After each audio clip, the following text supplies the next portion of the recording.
All right. Welcome into another Great Lakes ROTA-R presentation. Today we are talking about preventing substance use among young adults with disabilities. I'll be your host today. My name is Amanda Kerr. I'm the Regional Project Manager for the Great Lakes ROTA-R. And today's session is being hosted by our UW partner, UW-Madison Extension. So we thank them for sponsoring our speaker today. We're going to head into a few items, just sort of setup items, and then I will hand it over to our presenter.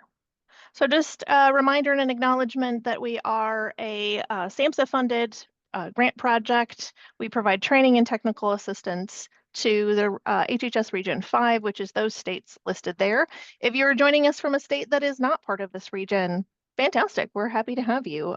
We like to share broadly and make sure that everybody gets the resources needed. You will see our website there, our grant website. I will be putting that link into the chat later towards the end of our presentation, but we do encourage you to go and check our website out so you can get access to upcoming virtual education, past virtual education that we've had. We always maintain a good e-library of resources, which includes community toolkits and other items from ourselves, from our partners, from our partner universities, and you can request technical assistance among many other things. Part of our website is also our newsletter. We send a newsletter out twice a month, and that includes information across our region, specifically local programming that is having success at the ground level within the states that we cover, as well as upcoming training. So if you want reminders of what's coming up, get signed up for the newsletter.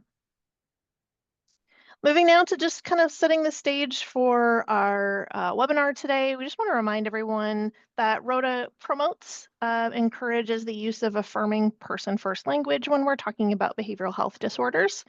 We want to create a learning environment that is non-stigmatizing and recovery-oriented in the language and the thoughts that we share so that we can help reduce that negative bias and promote successful engagement for everyone. So with that, I want to formally welcome you into Great Lakes ROTA-RC's virtual learning community. We're so happy to have you here today. I would like now to hand the presentation over to our presenter, Umberto Cavallo, who is joining us today. It's all you. Thanks for joining us, Umberto. Thank you. So let me share my screen.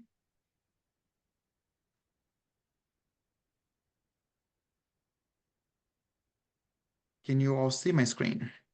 Perfect. Great. So good morning or good afternoon, everybody, depending where you are. It's a great pleasure to be here today. And like Amanda said, my name is Umberto Carvalho. You know, if you're wondering where my accent is from, I'm originally from Brazil. I had the privilege to work in public health in Brazil, in Vietnam, and here in the US. And for the past 13 years, I had a career with SAMHSA. Now I work as a independent consultant. So what I'm going to be doing here today is I'm going to be talking to you all about addressing, preventing substance use among young adults with disability, which is actually a very, very extensive topic. I'm going to try my best to compact the topic in 1 hour. We pretty much could be talking about this for 3 days, but I'm going to talk about, and I'm going to use a lot of some of my experience working in different settings for different organizations, also with the government. And also, I use some literature research that I did to update some resources. And what I'm going to try to do here today is to try to bring you a practical approach to, to navigate around this scenario. So before we start, I just wanted to present my disclaimer. This presentation is for informational purpose only and does not constitute legal, financial, or professional advice. The views and opinions expressed at hearing are those of the author and do not necessarily reflect those of any affiliated organizations. Like I said, this is mostly based on my experience and research that I did. So, the objectives for today, what we're going to try to do in the next hour is to understand unique challenges faced by young adults with disability regarding substance use. also explore evidence-based prevention strategies tailored to this population. We're also going to discuss the role of caregivers, educators, and healthcare professionals in prevention efforts, and also identify resource and community support systems. So if you have questions, we can leave it to the end. But if you have the urge to ask a question, feel free to interject. I cannot see the chat as I'm in presenting mode, so you can type questions there, and we can look at the end. So, but whatever you feel more comfortable. So since we're talking about disabilities, let's just talk about what are the most common types of disability in youth. One, is specific learning disabilities, and that includes conditions like dyslexia, dyscalculia, which is when individuals have a lot of problems with numbers, and also dysgraphia, which is when individuals have problem coordinating and writing. There's also a lot of speech and language impairment, such as, conditions that affect communication skills, such as articulation, fluency, and voice. And this is actually often identified in early in childhood.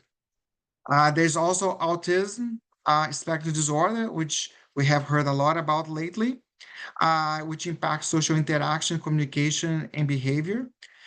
Is actually increasingly recognized and diagnosed in school-age children. We also have intellectual disabilities, characterized by limitations in intellectual functioning and adaptive behavior. It is actually the most common developmental disability.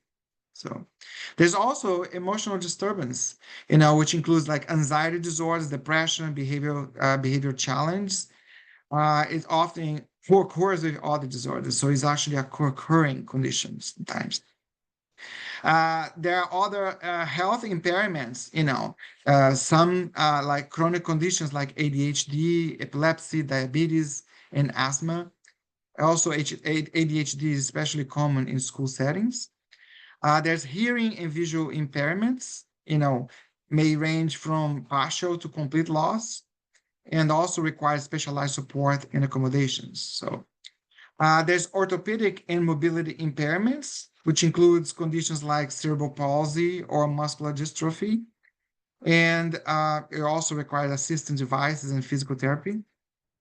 And there's also physical disabilities, as a result, for instance, of an accident, sports injury, or some other kinds of injury. Now, all these categories of disabilities, they are all recognized under the Individuals with Disability Education Act, called IDEA, which ensures access to tailored education support for youth aged 3 to 21 years old.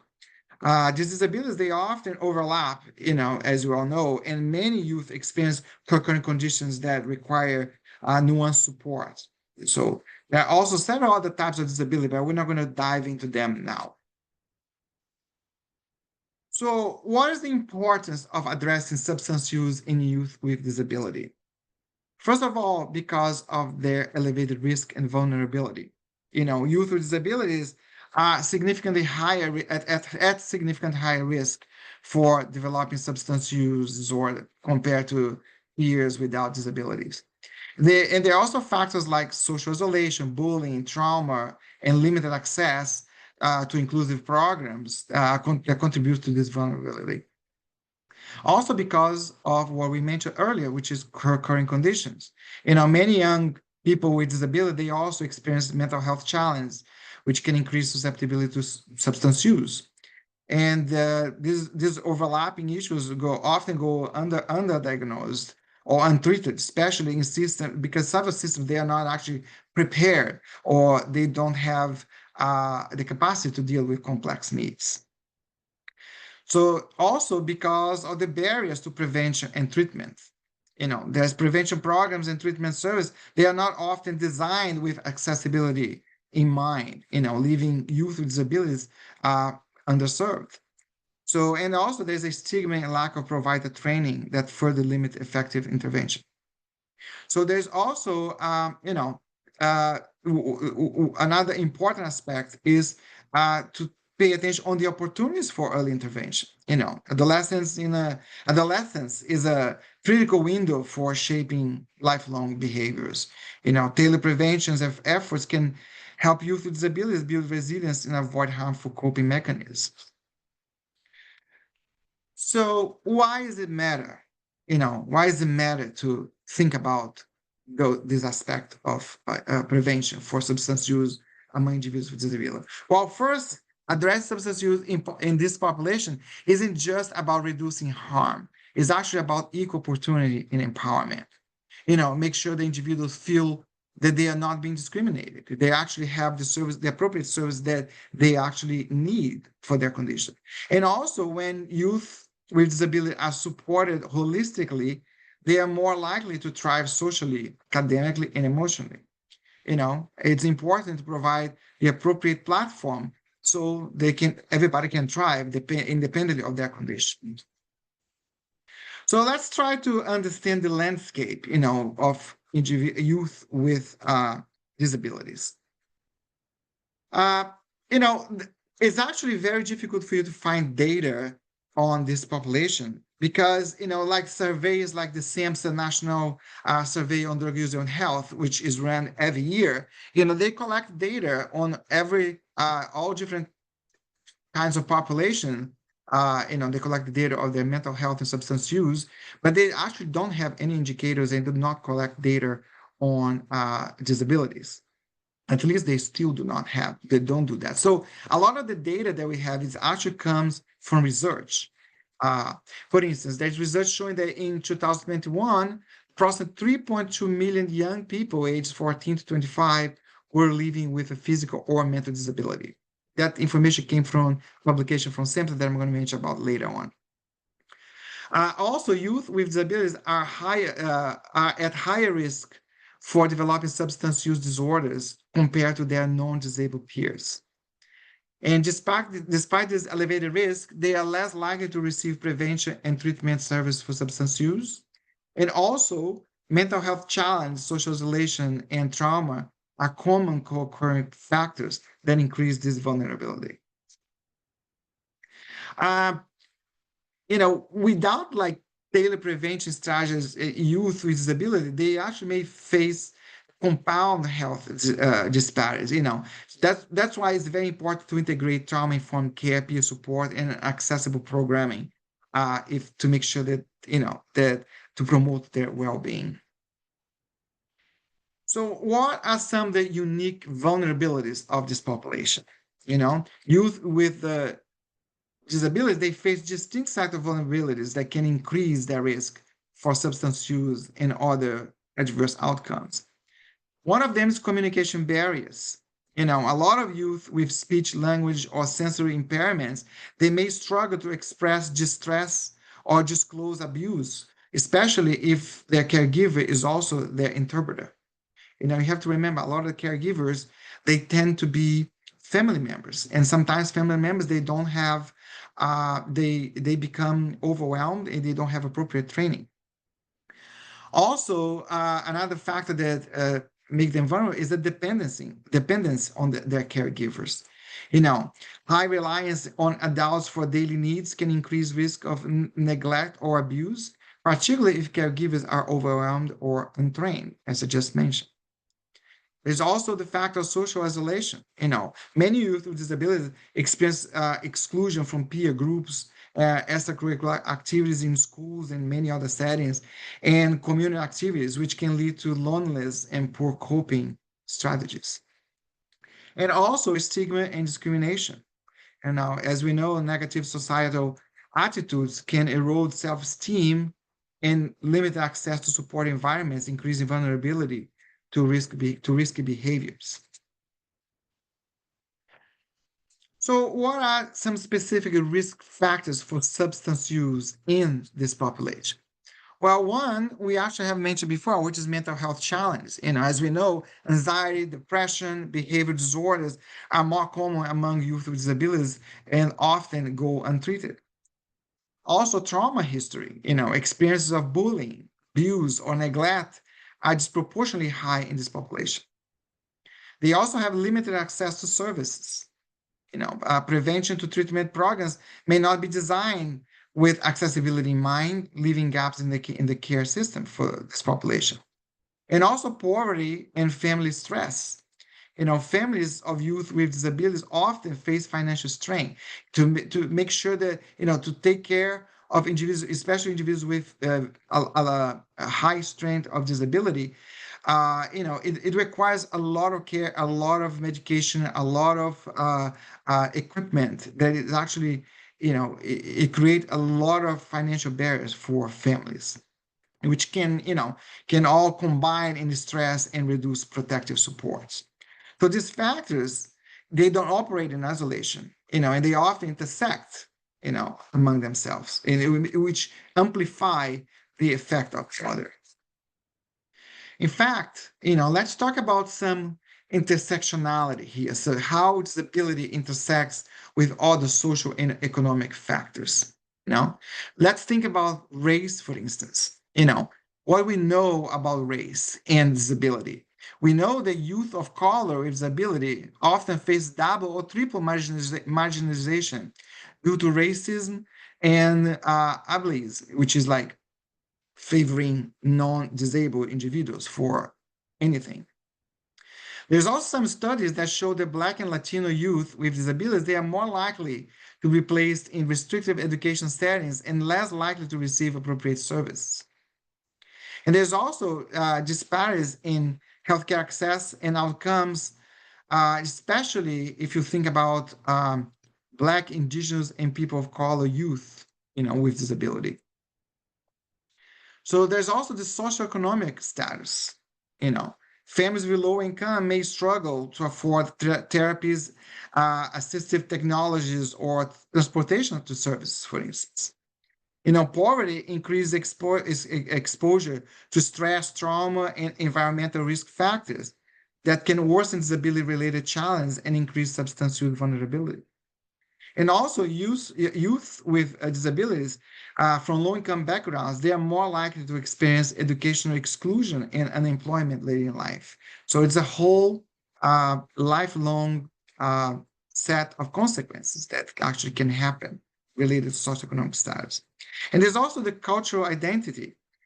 For instance, if you think about girls with disability, they may face gender expectations that limit their autonomy or access to care. For instance, in several cultures, they expect that a girl with disability that they focus more on domestic activities, domestic tasks, rather than doing other activities. There's also cultural stigma around disability that can discourage families from seeking support or acknowledging challenge. And if you think about also LGBTQ plus youth with disabilities, they have higher rates of bullying, isolation, and mental health struggles. Now, why does intersection matter? Well, one, it reveals how systems of oppression overlap, making some youth more vulnerable than others. Second, it helps practitioners design inclusive, culturally responsive interventions that meet youth where they are. Also, it encourages policies that address root cause, not just symptoms like poverty, racism, and ableism.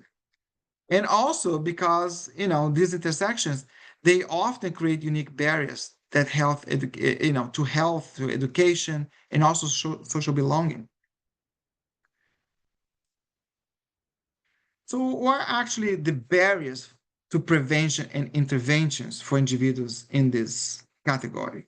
Well, first of all, we have some structural barriers, structural and systemic barriers. There are limited access to tailored prevention programs. As we mentioned before, many existing programs, they are designed with disability-specific needs in mind. They're also inaccessible environments. A lot of physical space and digital platforms, they may not accommodate mobility, sensory, or cognitive impairments. There's, a lot of individuals with visual disability, they can't use apps because of the way that the apps are constructed and the colors and the backgrounds and the size of the equipments.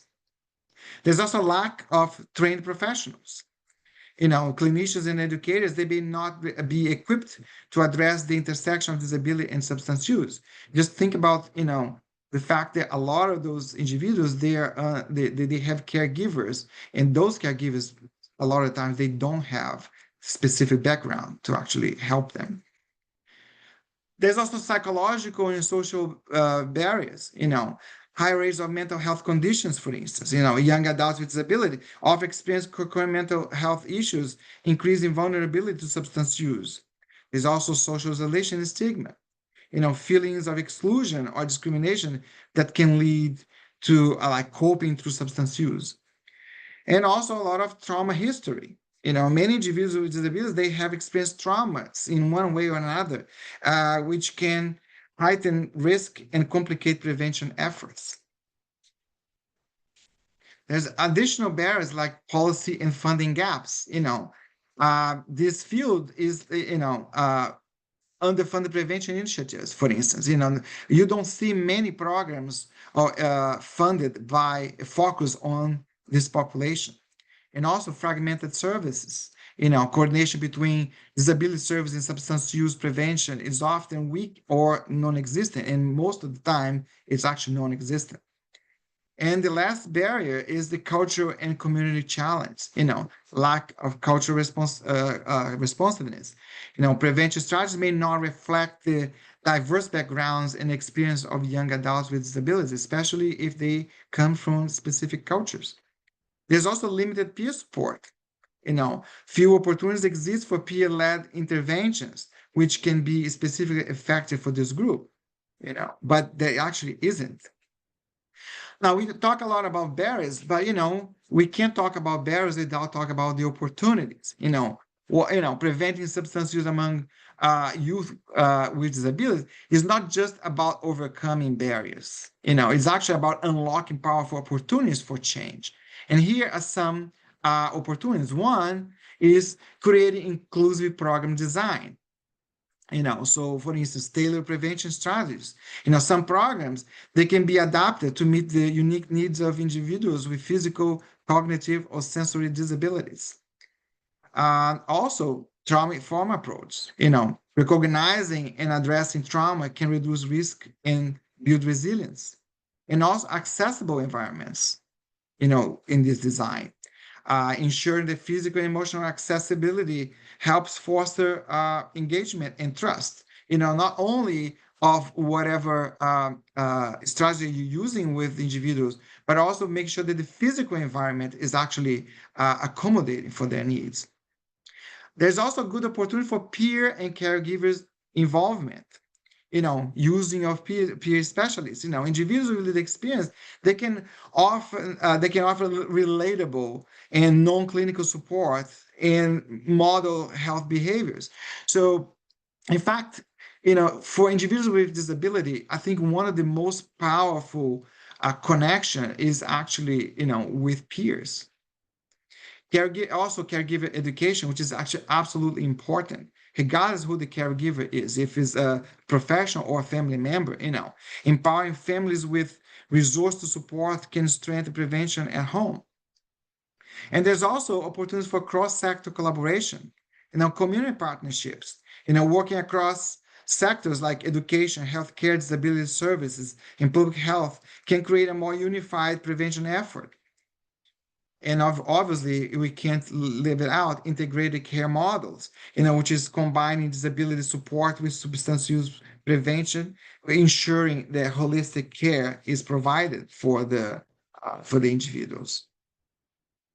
Continue with more opportunities. Like there's also opportunities for evidence-based practice, especially the ones that focus on positive youth development, focus on strengths, goals, and empowerment helps reduce risk factors. And also culturally responsive program make sure that the evidence-based practice, they are respecting diverse backgrounds and identities and make prevention more effective. And also there's a lot of opportunity there for technology and innovation, digital tools. We're in the era of digital tools, apps and online platforms. They can deliver accessible education and support, but they actually have to be customized for the individuals with disability. And there are also virtual peer networks, for instance, online communities that can reduce isolation and promote health choice. Now, let's talk about some effective prevention strategies because we talk about challenges, we talk about opportunities, but what are actually some effective preventive strategies? We can't talk about preventive strategies without talking about the core principles of prevention. Any program that you're going to put in place, there are some core elements that you need to make sure that it's present. One is accessibility and equity. Ensure the programs are physically, cognitively, and emotionally accessible to all participants.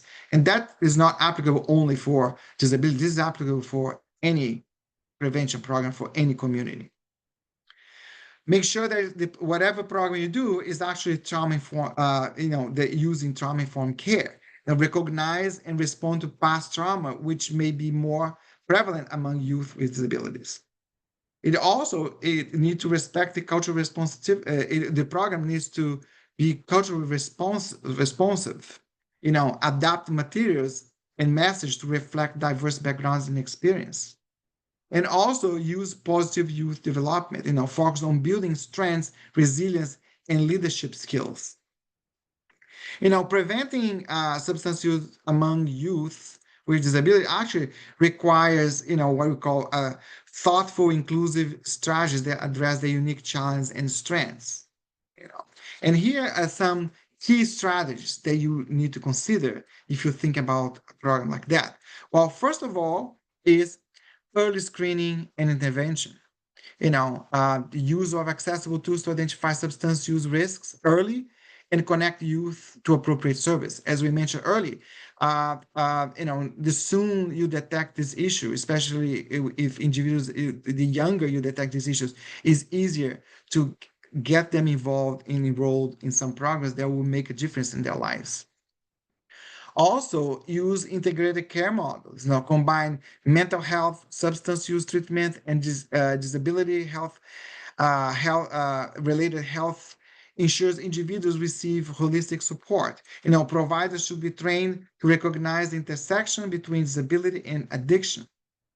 Again, training provides, make sure the providers have enough information is actually very important, which actually helps also to reduce, healthcare stigma from the side of providers. And also, make sure that accessible treatment programs. For instance, rehab centers and outpatient service, they must be physically and cognitively accessible, ensuring mobility accommodations and alternative communication methods for those with sensory or cognitive impairments. Another set of strategies are making sure that it introduce peer supportive and advocacy, creating peer supportive networks with individuals who have similar lived experience can foster connection and reduce isolation. And it multiplies the impact when peers are, with lived experience are involved because they have lived through that experience and some of them have overcome several barriers that's important to relate to individuals in the same situation. Also, trauma-informed care, recognize the role of past trauma in both disability and substance use. Treatment should prioritize safety, choice, and empowerment. And also employment and housing assistance, which is actually very important. Stable housing and meaningful employment opportunities tailored to abilities can significantly enhance recovery success. When people feel that they're involved, that they are able, that they can do something, that they're productive, that actually helps them a lot on their process of recovery. And some additional strategies is, having flexible treatment plans. Traditional 12-step programs may not be suitable for all individuals with disability. So what do? You personalize them, use evidence-based approach, to make sure that individuals are comfortable and they are connecting with the plans that are being proposed. And also legal and policy protections, enforcing anti-stigma discrimination policies in healthcare settings can protect the rights of individuals with disabilities and improve access to treatment. And making sure that those individuals and their families, they actually are aware of their rights and what services are available for them, because a lot of the times, one of the biggest problems in connecting individuals with disability, especially disability and substance use, to services is the lack of information, the lack of knowledge of what programs are available, what those individuals are actually entitled to. So that's why having health navigators is actually very important, because those individuals, they actually have specific knowledge of programs and specific uh, treatment options that are actually uh, available for those individuals. So we can't forget, which is a very important step, which is educational components. For instance, uh, tailoring prevention education, uh, customized curriculum for to match cognitive and communication needs. Sometimes you're looking at a curriculum, but and if you want to work with the individuals, they have like the participant books, and they can't see the colors, or they can't see the figures because they're too small. So you need to make sure that you're customizing uh, so that they actually are able to see and get involved with the materials. Also, make sure that you provide healthy alternatives. Provide inclusive recreation and social activities that promote well-being and reduce isolation. And educational components, need to consider risk reduction. Offer realistic strategies to minimize risk, or offer minimize realistic strategies to minimize risks for those already experimenting with substance use. So let's take a look or what would be a scenario, if you're trying to implement some of strategies to prevent substance use among individuals with disability in a school setting. So if you were to create a program, what is it that you need to consider? First of all, the goal. What would be the goal? Would be to equip students with disabilities with the necessary tools to become confident and resist to use a substance. So what would be the key features of a program tailored to school? So one is adapt the curriculum. The lessons designed with like visuals, simplify language, and interactive elements for students with cognitive or communication challenges. So you need to include peer mentorship, trained student ambassadors with or without disabilities. They don't necessarily have to be individuals with disability, but people who have the best intentions, and they can help lead activities that model health choice. You also have to implement therapeutic clubs, which is actually a very good strategy in schools. For instance, after school groups combining counseling, games, or social skill building in a supportive space. And also provide staff training. Educators receive guidance on supporting substance use wearing warning signs, identifying substance use warning signs, and supporting students compassionately. So actually, it's very important to train staff. And by staff, we don't necessarily mean only the teachers, but everybody who the students actually interact in school. It's very important that people are educated on issues of substance use and disability, so they actually help to break misconceptions and minimize stigma. Now, what would be like a step-by-step implementation guide for implementing a program in a school, for instance?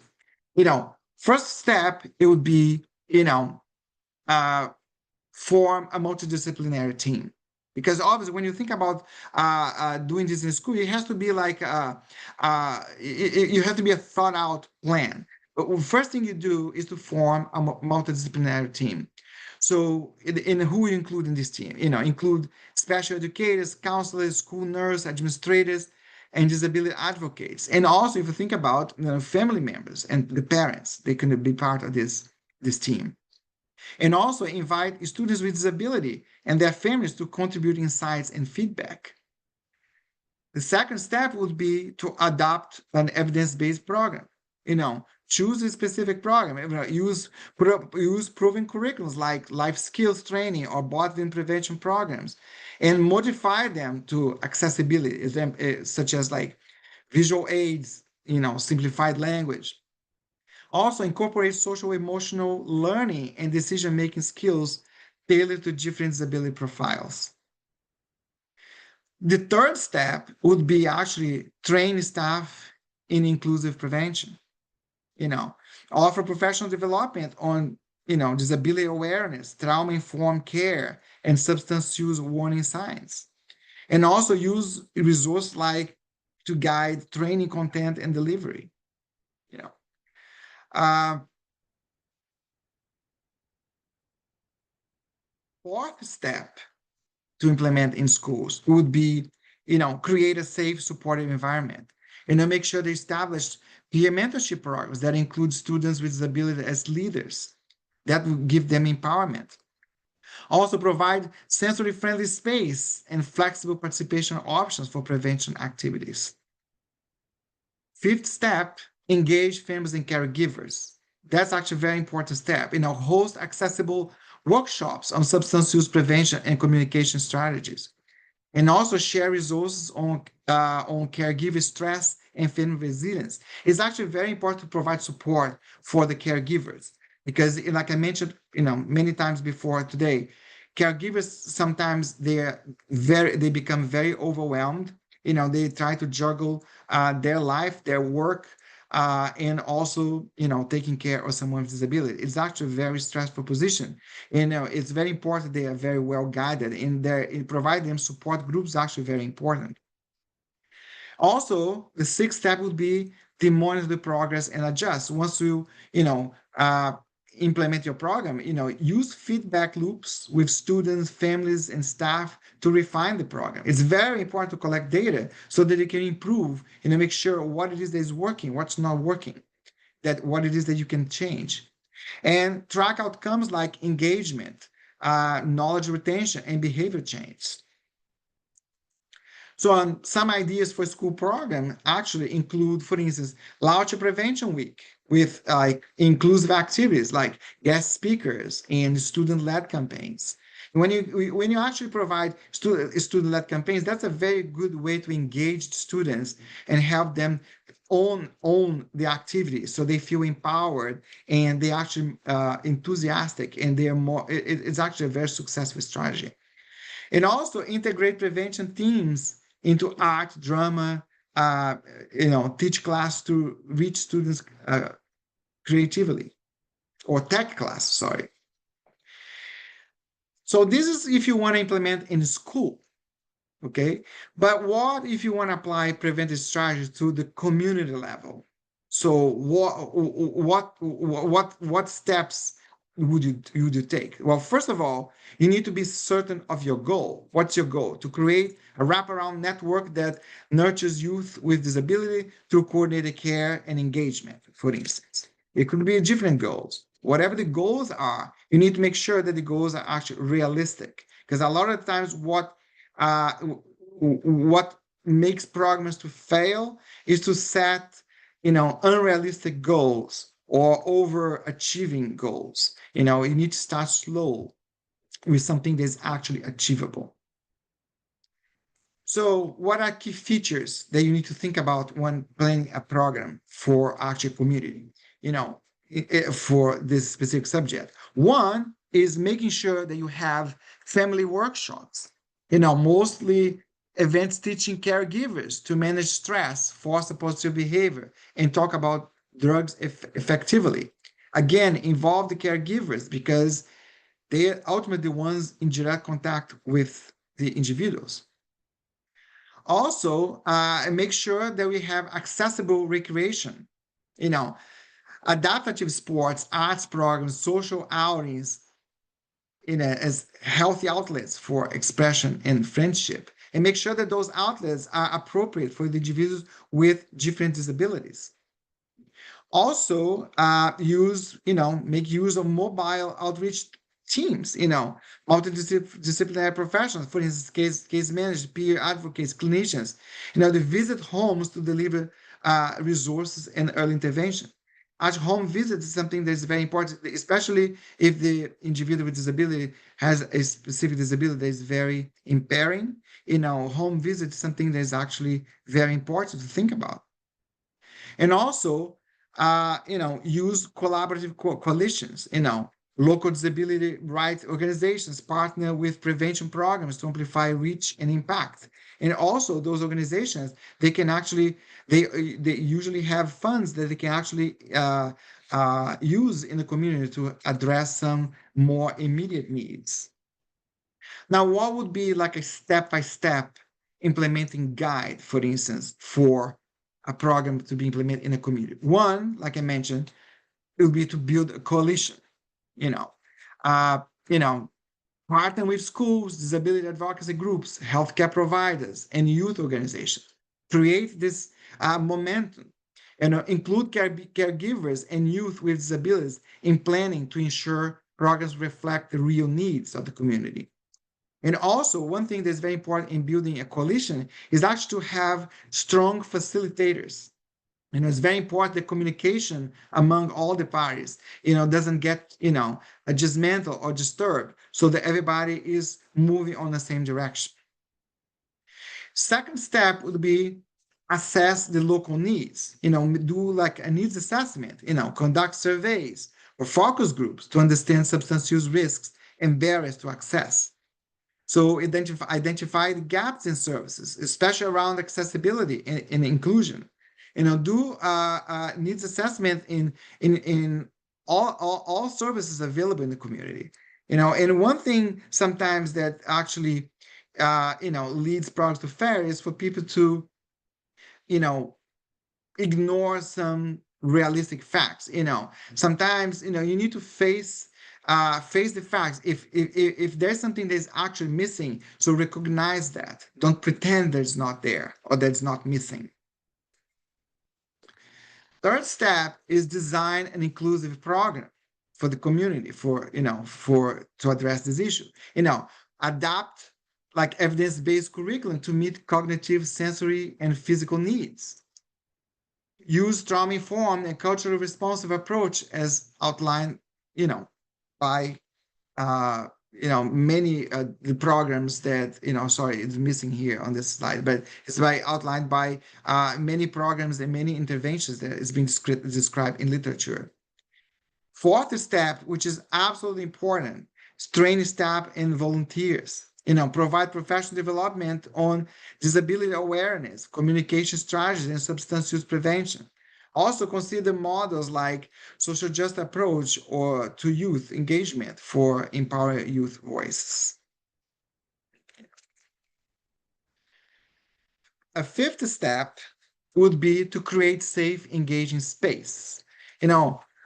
Offer accessible recreational activities, peer mentorship, and therapeutic clubs. Create space. A lot of times, this space end up being in church, in sometimes in libraries, especially in rural areas, in small areas. Libraries is a space that actually has been used for a lot of activities related to substance use and mental health. Also, use community centers, schools, and virtual platforms to reach diverse participants. The sixth step is to engage the families. Host workshops and support groups to help caregivers talk about substance use and manage stress.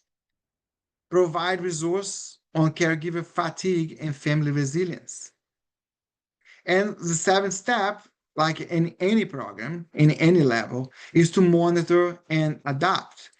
Collect feedback regularly from youth, families, and staff, and also adjust programs based on outcomes and evolving needs.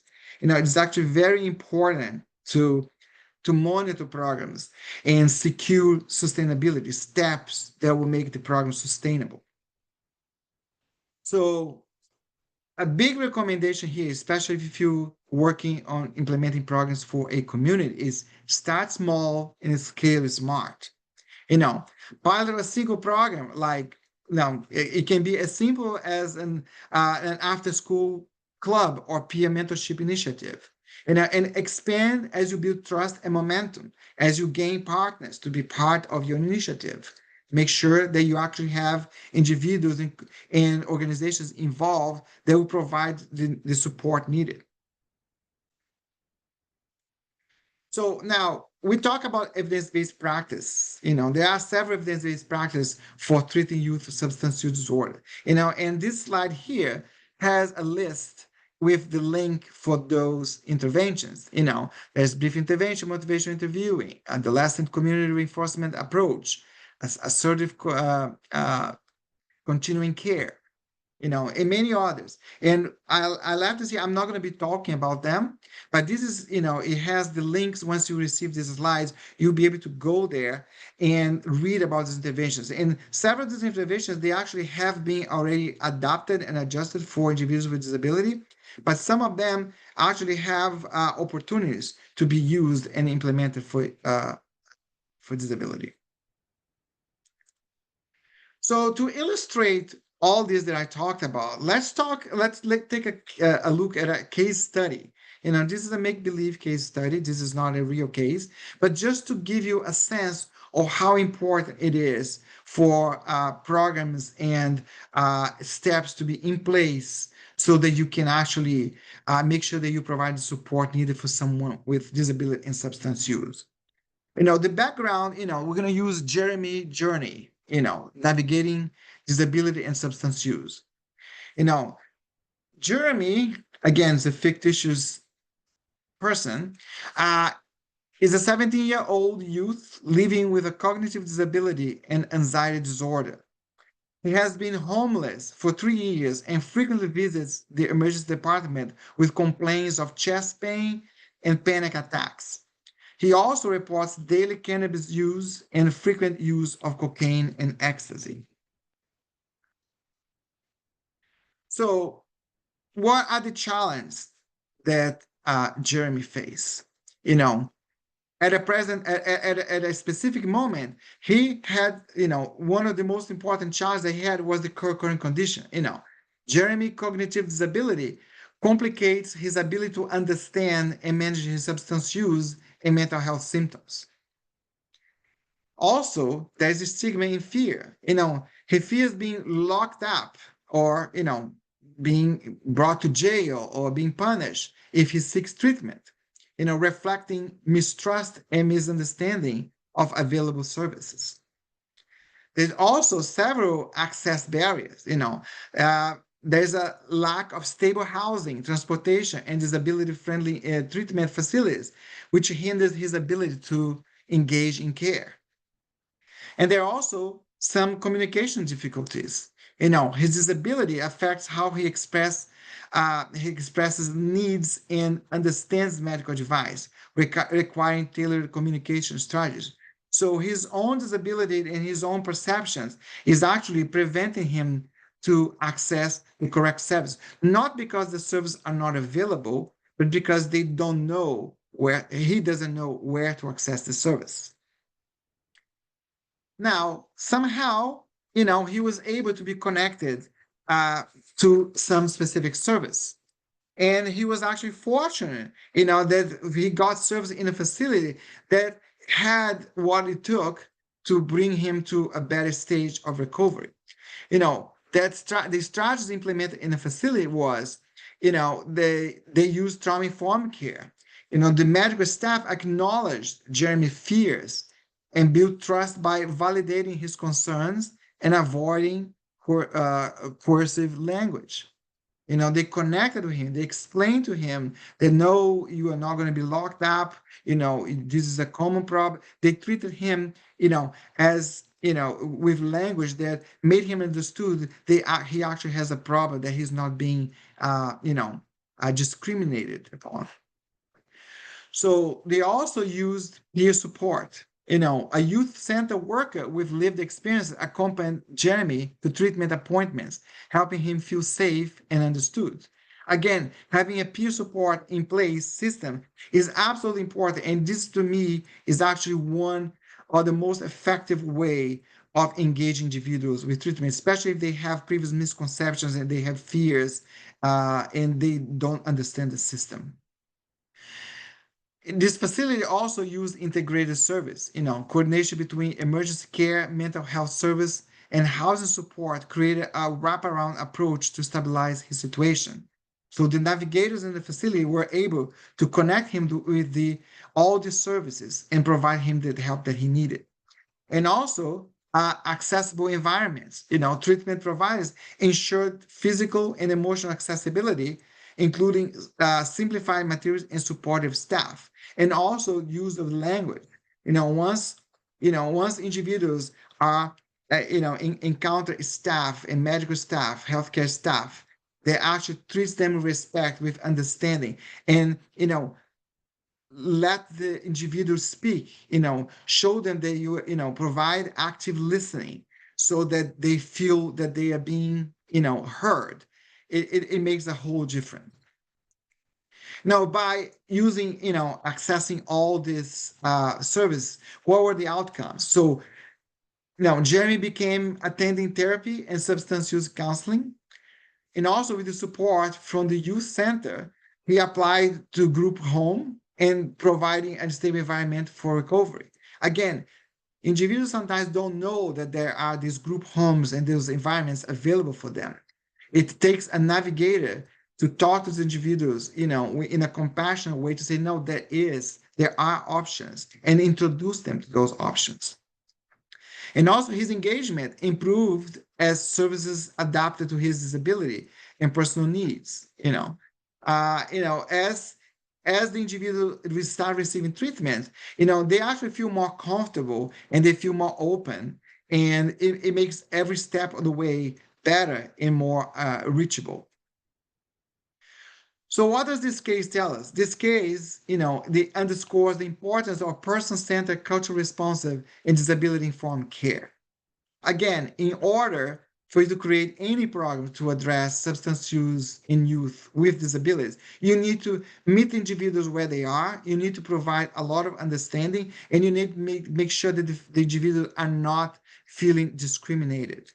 Like I said, many services are available, and I understand that some areas they don't have specific service, but there's always a way to connect, to create some connectivity, even if it's virtual connectivities, or even if the caregiver is connected to specific service, they are not available where the caregiver is, but they can get it from distance so that they can actually implement measures that will make the life and of the individual with the disability much better. So this is my last slide. What I have here is several references. Some were used to create this presentation. Some were not, but I put them here because they're very important. The first one is the SAMHSA Evidence-Based Practice Resource Center. This is a resource center that currently exists on the SAMHSA website that gives you access to many interesting resources and materials, advisories, guidebooks, and a lot of them are very practical. I would encourage people to explore this center. One of the products that is actually included in this website is the second bullet, which is the SAMHSA Preventing Substance Use Among Young Adults with Disability. This is a publication that was issued last year, and it has a lot of great information. There's also some journal articles here that are important. And the next one that I just want to highlight is the last bullet there, the United Nations Youth with Disabilities. If you go to this website, there's a lot of great information in that website on how to dealing with youth with disability. So I will stop here, and I will turn on to Amanda and see if anybody has any questions. So I'm going to stop sharing because then I can see the chat. Thank you, Umberto. I did lose connectivity for a little bit, so if you popped a question in there, I can't see it now. I lost some of the chat thread, so feel free to pop it back in there or unmute and share. I have posted the post-event survey, our contact information in. Please take a few minutes to fill out our post-event survey. That helps both us and our partners be able to meet your education needs better moving forward. The last thing I want to acknowledge is that we have one more event happening through Great Lakes Rota the end of this month. It's called Humor Helps, Applying Humor with Stress, and this is being provided by our partner, The Ohio State University. So feel free to jump on our resources and check that out. Check out other resources and tools that we have available. Thank you all for joining us. If you have questions, feel free to stay on. If you got to get going, we understand, and we enjoyed seeing you today. I'm gonna stop the recording.